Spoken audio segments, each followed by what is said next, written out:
Kublai pi baro kini kilom ki kubor bam tagasngi. Ki Pulit Anti-Narcotics Task Force ANTF ka East Khas Hills kila yo ban kem ya arngut kisnar nong khayi drugs ka nong ba shillong. Bad yo Kurup ya bun ba u drugs Kawei ka pistol shnahi ka Pisa arlak tingka bat Tylli ki kali kenthum Tylli ki Mahindra Thar. Superintendent of Police ke East Khas Hills ba es nong tunger upentip ba yakini ki nong khayi drugs la yo ban kem hinin kamit sni palei bat ne ka steps ngi thoding da ka kinhun ANTF haringkat ki officer ka lat umkra bat ka rinja police station. Uyathu bagani ka kinhun ki pulen kila pelong ye ka jinkin rahnin ka min halor ka jinyo khubor ye kini nong khayi drugs bat kala yo ban kem ya arngut kisnar na nong shilyang ka bahab hapo ka rinja police station.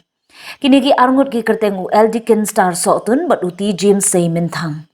Kakinhun kalayo ban Kurup hadu Salspa Arpulai Point North Khandai gram udrog heroin balat heb haki sab hoteli ki senduk sabon na kitegi arngun. Tylli ki mobile phone Kawei ka thuk ML05R 5271 Kawei ka pan card bat ka eping. Kakinhun kala register case yakini ki arngun hapo karenja police station halor kakindon 21B, 21C, 25, 29 NDPS ang bat ka jingtokit kalayat syakman. Uba nong tenger upentip bahadin ka jingtokin kakinhun kala hiar khenra ne ka sngi thoding da ka jingyalam lenti u Eldikin Star Sotun shala ka jong ka yingsa hamaupan.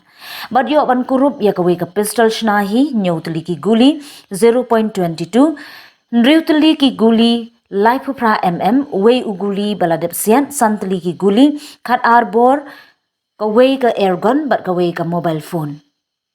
Nalur kini kalayo ban Kurup ru ya ka Pisa ba alak tingka bat Tylli ki kali ki ba kentup ya Tylli ki Mahindra Thar Kawei ka Maruti Zen Kawei ka Maruti 800 bat Kawei ka Chevrolet Beat.